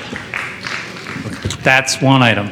The other item is that we have a rather an older district, and some of the streets like Fairfax Avenue and Redondo Boulevard are residential districts. Unfortunately, they go from a commercial to a residential rather quickly. And a long time ago, there were signs on these streets saying, "No trucks over 6,000 pounds." I have found out recently that through some sort of quirk of the law, that they have changed the designations of these streets, and so therefore trucks can go on them. They said, well, no, that'd be just fine. All you have to do is go around and get a petition signed, and we will put the signs back up. I think it should be the other way around. When the government wants to change something and you want to change something, I would like you to have you come to us and say, we want to change it, and get a petition of the people on that street. That's a request. And naturally, Dolores and all the rest of us are sick and tired of these sticker things. I hope you come up with some money, billions and billions of dollars. I understand that there's nobody, absolutely nobody in the graffiti department of the City of Los Angeles and Clean Sweep that has this job of taking stickers off the signposts. Go up and down La Brea Boulevard, La Cienega, any of the main streets here on the 10th District, they are full of stickers. I personally am very, very sick and tired of pulling down the stickers myself. It is a weekly occurrence. You take them down, they come right back up again. So please get an arborist on a tree trimming team that comes out to do the tree trimming. 5-inch limbs are it's not tree trimming. Thank you very much. Okay, Jody Fairfax, and then Owen Smith. Owen, you still here?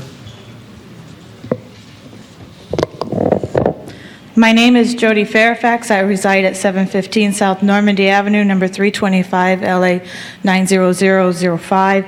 I have the most important job in the world and for the nation, and that is properly raising my 22-month-old girl, which means raising my child regardless of economic status in a safe neighborhood without gangs, gunfire, drugs, prostitution, stabbings, robberies, and discrimination. However, this is not the case where I live. Even the people who run the building where I live are corrupt. The tenants are not even safe in their own homes. We need the city officials and the police department to take us seriously when crimes are being committed against us as tenants and as human beings. We are constantly barraged with gunfire and assaults of all kinds. My baby was even a victim before and after her birth, and nobody cared whether she lived or died. I did not grow up in a neighborhood like this, and my baby shouldn't have to either. In the neighborhood where I'm from, the police helicopter flies over my mother's house about once every 15 years. In my neighborhood, in the 10th District, it flies over 2 to 3 times per day, and the police are called to my building 2 to 3 times per day. We need to be free of violence, crime, and the spin-off problems that is caused by the undue concentration of businesses that sell liquor. It is ludicrous to have 64 types of liquor licenses and to be allowed to have 4 different businesses at an intersection with 4 different liquor licenses, and not consider this an undue concentration. When somebody is murdered at these businesses, changing its name is of no effect. They need to be closed down. People in our neighborhood are sexually harassed and assaulted by the drunks that hang out on the corner in front of our liquor stores 24/7 and our apartment buildings. Our children have to forcibly witness them urinating up against our apartment buildings, fighting, cursing at each other, and sleeping in the streets. And our children's lives are constantly being threatened by drunk drivers of all races and financial status. Having millions of dollars does not make a person moral. It's what belongs in his or her heart. We need to be allowed to live, and live with dignity, no matter our skin color, financial status, nor age. Our lives come first, and if you don't care about our lives first, then you don't care about anything. And when a member of our neighborhood was hit by a drunk driver, and all one of our city officials could say is that, that's unfortunate that happened to you, but they're not going to hear you. Then who in this 10th district has any hope for a real future? Remember, my child will be making decisions that affects your life someday. Thank you.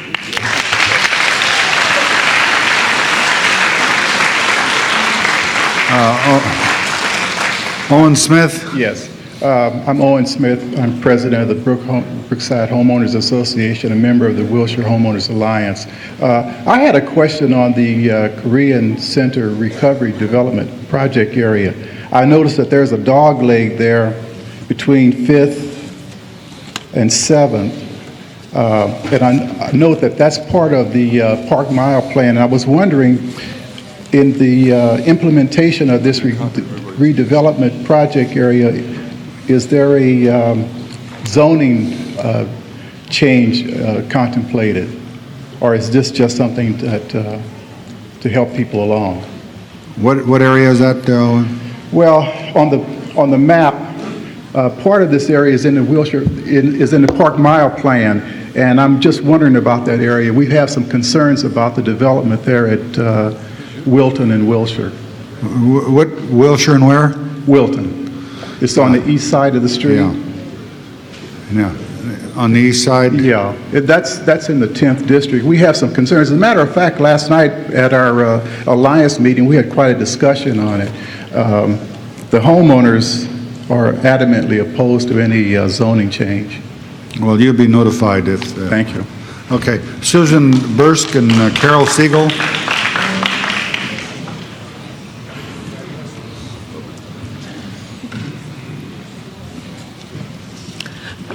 Thank you, Councilman.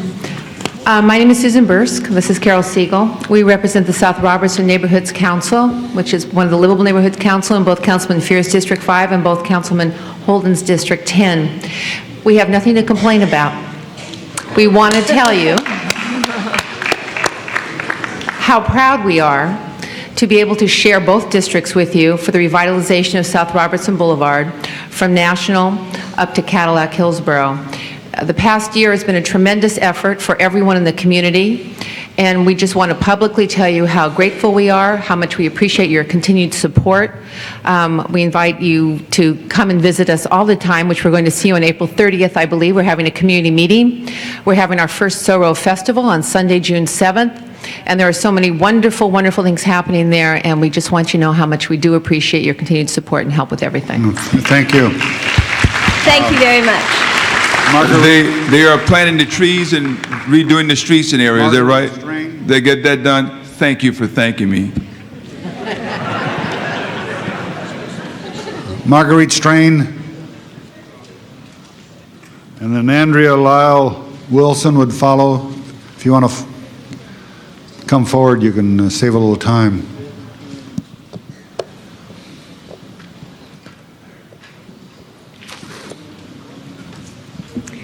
Hi, my name is Marguerite Strain, and I'm with Neighbors United. I'd like to address an issue concerning the recycling centers so close to residential areas. We have several of them in our area. One is a little south of Venice, another is on Pico and near La Brea. Then there's one at Fairfax and Pico. Now, with these numerous recycling centers, we have encouraged several transient and homeless people to be, well, there's just a proliferation of them in our area. And they just wander up and down the streets, and there's more crime, there's more urination on buildings, loitering. It's really getting to be a bit much. And I was wondering if there was a way that the City Council could have these recycling centers placed in areas that are not adjacent to private homes. That's my first issue. My second issue is about restitution to homeowners when police have damaged their properties. I, as a landlord, have experienced a tenant who was doing something wrong, and the police destroyed my property by tear gas. I understand it was the tenant's fault and that the police excused themselves for that. However, as a homeowner or as a property owner, the police never gave us any information as to how to restore the property after a tear gas assault. You could not enter the property for about 10 days. And after that, you had to wear a mask, but they never even told us that a hazmat team had to come in and totally restore the property. All of this research I had to find out on my own. The police gave me no information. And I think there should be something on the books to give people a pamphlet or something to let them know how to restore their property. Over $20,000 worth of damage was done to my property by the police. And fortunately, my insurance is now going to take care of it. But the police disavowed themselves from any responsibility whatsoever, even though I had nothing to do with it. I was just a property owner. That's another story. But still, I think that the city council should at least give a pamphlet or something to the victims so they know how to restore their property, because I had no idea whatsoever what to do or how to do it. Okay? That's it. Thank you. Andrea Lyle Wilson.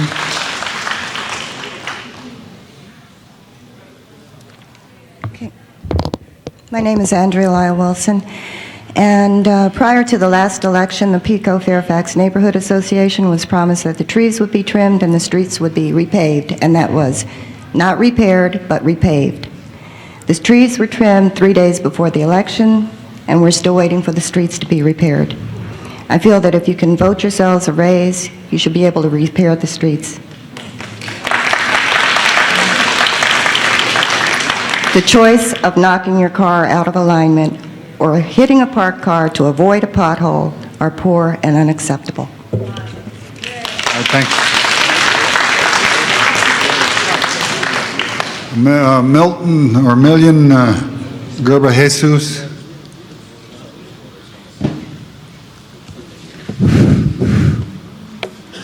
Pico Fairfax could be in the 5th or the 10th. We have to have the address.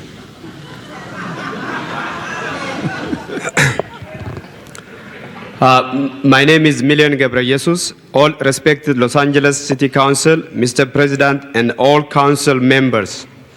I'm speaking on behalf of UTI Taxi Inc.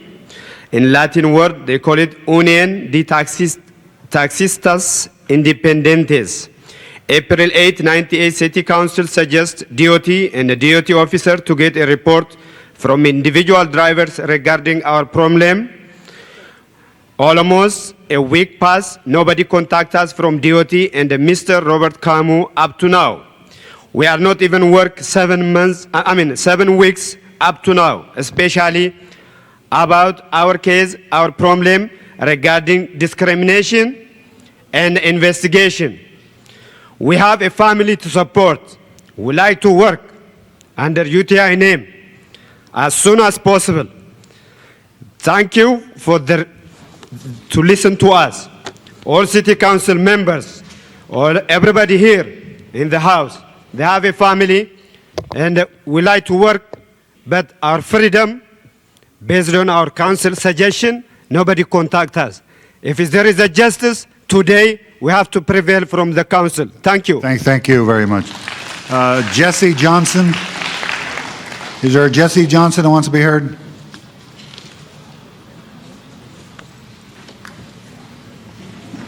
Thank you, gentlemen. I just wanted to say something about the tree trimming. I'm in the 1200 block of Burnside, and I think they did a fantastic job. We waited for 8 to 9 years to get it done, but I think they did a fantastic job. I want to thank you, Nate.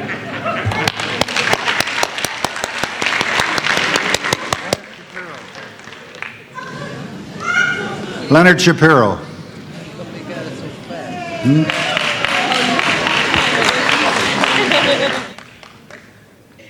My name is Leonard Shapiro.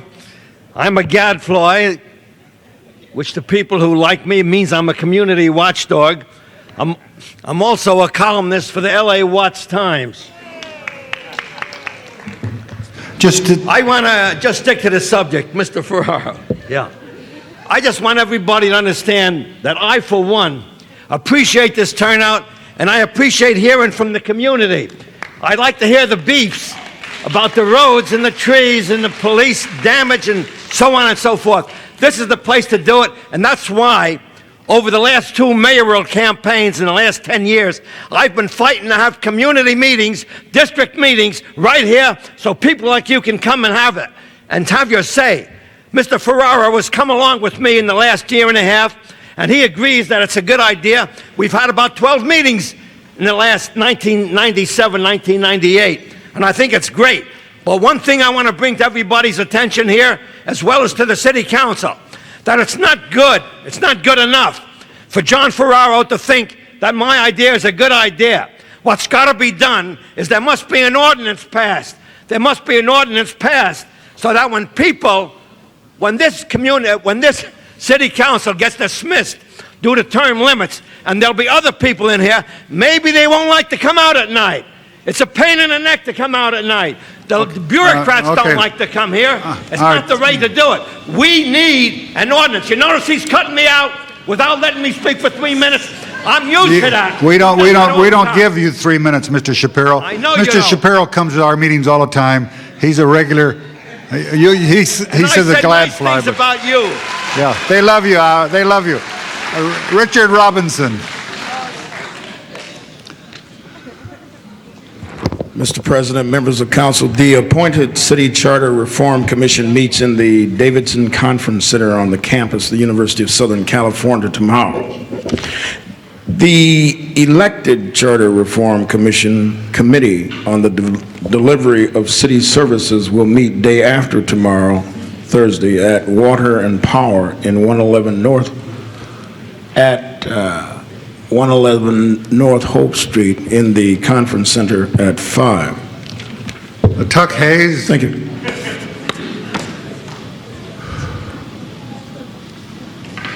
Thank you, Mr. President. It seems that Councilman Holden's district is full of victims. I'm one of the most outstanding CRA victims there are. For 10 years, I've been trying to get relocated when CRA took my property over at Western and Adams, and it's never been happened. I've communicated with Mr. Holden's office for more than a year and a half about this. I've not got one solitary response or letter. About the Ebony Showcase, understand, folks, there's not a solitary parking lot for whatever they do at the Ebony Showcase. Where are these cars going to park? In your driveway, on your lawn? It's a fiasco. It's a giveaway of city money to develop a theater. The last person to be able to develop a theater in Los Angeles was Jack Jackson. He died 2.5 years ago. Marla's Theater in Leimert Park has closed. What do you intend to do? You have the theater on Spring Street that you poured millions of dollars into. It's never been a resounding success. I think Mr. Holden should be thoroughly investigated as to why he insists on giving away all of this money to put in a theater. I really don't believe it's a community that really goes to live theater. I would hope that that be the case, and I understand the school board is planning on doing things about bringing art and theater arts back into the curriculum. That would be fine. Mr. Holden, when will I hear from you about my relocation? CRA has destroyed my life for the past 10 years. It is time. All things have its time and place. It is time for me to be relocated and given me the compensation I deserve. Thank you.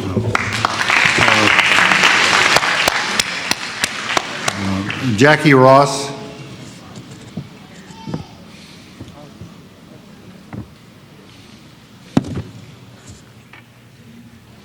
Hello, everybody.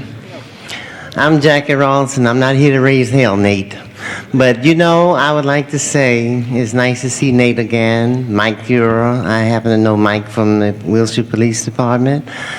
Where's my certificate, Nate? I've been with Wilshire 27 years. Neighborhood block captain. Y'all done wore out all my furniture. Now you come here and give me no certificate. But anyway, I just want to say, I started out with Wilshire when I was on, when Wilshire used to be on Pico. My time is very limited and very short for y'all, because I'm short for myself, because I'm nervous. But listen, not because of you all, I'm nervous about something else. But listen, you know, what I want to say, when the cops came to my house and asked me would I be part of that's before I got to WCPC. But they asked me, say, Jackie, what are we going to do about these neighborhoods? I said, well, I'm going to get all the people together in the neighborhood. Where are my furniture? But I know it would go that far. So anyway, I kept it there for several years. When the officers would come to my house, I had to put a sheet on the wall where we show lady be aware of rape, all these different type of activities that was going on in those days when the officers would come to your house and show the projector. Now, this way, I'm still with Wilshire. We have a beautiful substation on Washington Boulevard. And I want to say, any of you people in here, if you're ever down around 4000 Washington, stop in. We are there the third Wednesday of each and every month. All right, thank and Nate, get my certificate. Mike, it's good to see you. Thank you very much. Come and eat my dinner again, okay? You may get 2 certificates. Okay, that's all the cards we have, so the public comment period will be closed. Now we'll go back to the agenda. We do have an item 31 that has got a time period on it. Would you call that one out? Item number 31, Mr. President, you need to take 10 votes to consider the item, first of all. No, what? You miss. The first vote would be to assert jurisdiction. Mr. Alarcon? No, let me, if I could explain. The first vote is to suspend the rules to consider the Rule 16 motion, which would require 10 votes. The second vote would be to vote on the matter of asserting jurisdiction, which would also require 10 votes. And if we went beyond that, it would be a majority vote.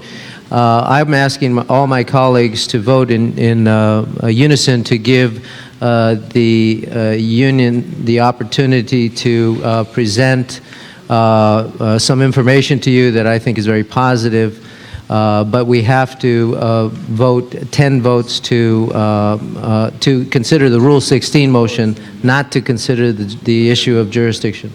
Okay, is there any objections to Rule 16 on item 31? Call the rule. Seeing none, the matter is before us. Now, you're recommending the public hearing, Mr.? I'd like to ask for a 5-minute public hearing to hear from the union and perhaps Mr. Freeman. Okay, Robert Duncan.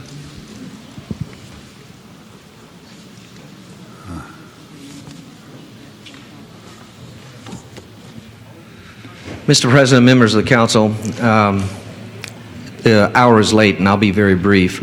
After extensive discussions with the Department of Water and Power, we've come to a mutual accord and agreement. I would like to thank the council's attention and sensitivity to this issue. Contracting of services is always a big issue with any of the labor unions in the city.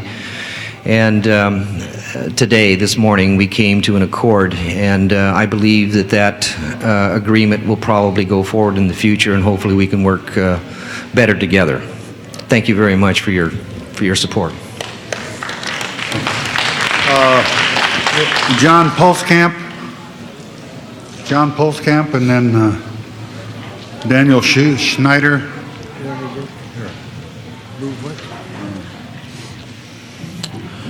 President Ferraro and honorable council members, my name is John Pulskamp.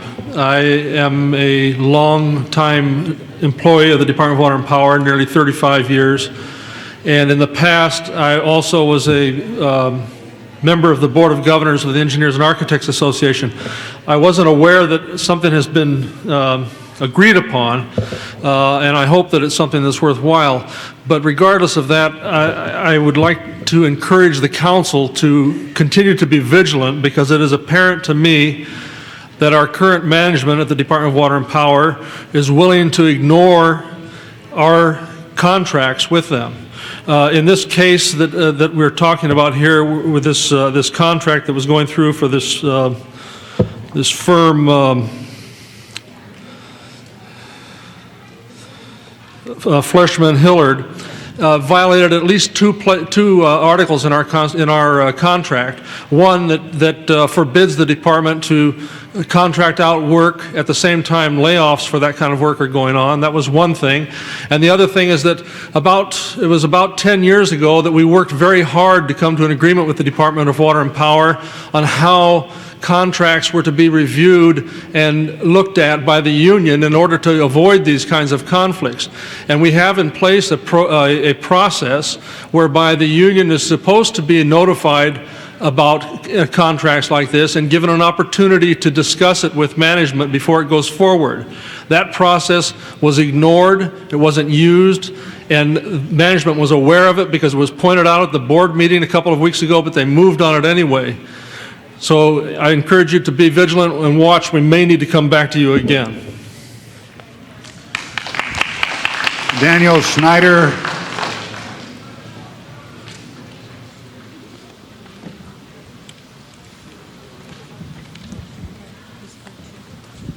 Good evening. Bob Duncan's information was news to me, but I want to at least say a few things.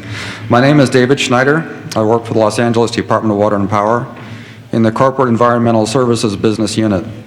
At every staff meeting in the last few months, our division manager asks supervisors for ideas on how we can do critical environmental work when we are losing employees through layoffs and demotions.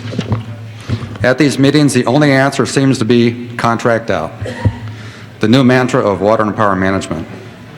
Contracting out millions of dollars of work at a higher cost seems inappropriate when we have talented, skilled employees who can do the work but who will be laid off.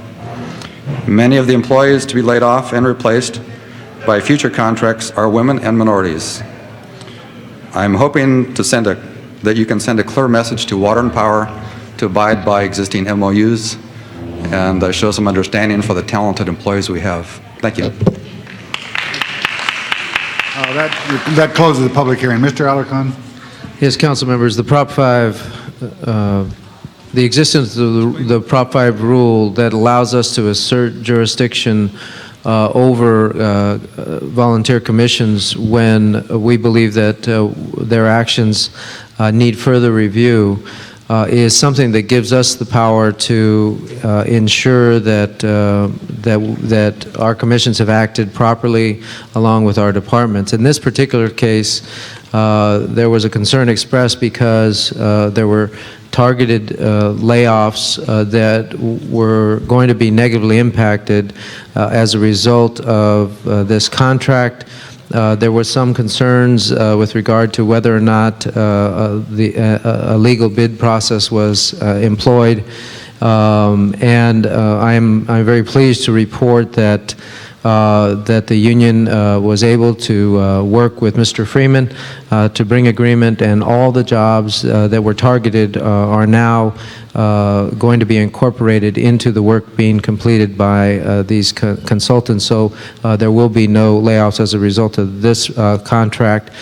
Secondly, the city attorney has indicated that the RFP process was used, and so the purpose of the Prop 5 was to ensure that we improve decisions of the Commission. Although we did not consider it, it seems that we've resolved the key issues involved. There may be some minor issues that will be discussed between the union and management. There is a one-year review period. In addition, a 90-day status report will be going back to the board. And so given the satisfaction of the engineers and architects, I move that we receive and file this motion. Mr. Holden? You said Mr. Freeman is the general manager of Department of Water and Power? Mm-hmm. Is he in the audience? Where's your cowboy hat? Stand up and show you. Stand up so they can see who you are. Who came up with this agreement? Put it on you. Put it on. That's Freeman. He's from Mississippi, Tennessee. He's from Tennessee, and he's sly like a fox. He's good. But I got to tell you, am I right, John? But the union representative, you all been meeting with Mr. Freeman. You all agree that this is, look, they've come together really well, and I want to congratulate you, and I'm going to vote aye. Mrs. Walters? Mr. President, I was just going through some correspondence here, and quite coincidentally, I have a letter here from the firm that talks about their senior staff, and one member of their senior staff is a former deputy mayor, and I'd like for this to go to committee to look at whether or not there's a conflict of interest question here. How long has it been on? I don't know. Okay, well, whether we have a motion to receive and file. Question to the city attorney. Well, I'd like for it to be looked at for that reason only. Mrs. Wallers, the motion is receive and file. You want, you I'd like to vote no move on- it go to committee for examination of this issue. You can't move that it go to committee Yes, we until have to- we have the council takes jurisdiction, but to answer your question, it's my understanding in looking into this that Mr. Sugarman checked with the Ethics Commission and that he is not in a lobbying position, and that the Ethics Commission said that there was no problem. That's the information that I have. He will be gone in July. It'll be a year from the city. But he's not lobbying, is what I understand. And so it's all right to contract, for them to contract with the city? That's my understanding, if he's not involved in that. Okay, thank you. All right, is there any objection to receiving and filing? 31. Seeing none, that will be the order. And Mr. Burnson? Yes, I'd like to move that we continue for one-day items 19, 20, 21, and 28. 19, 20, 21? 21 and 28. Is there any objection to continue those one day? Seeing none, that will be the order. Okay, the next item. That clears the desk, Mr. President. Motions for posting and referral. If there's no objection, unanimous vote. That clears the desk, Mr. President. Down. All right, is there, if, Let them know we got finishing. okay, we want to thank Mr. Holden for inviting us out to his district, and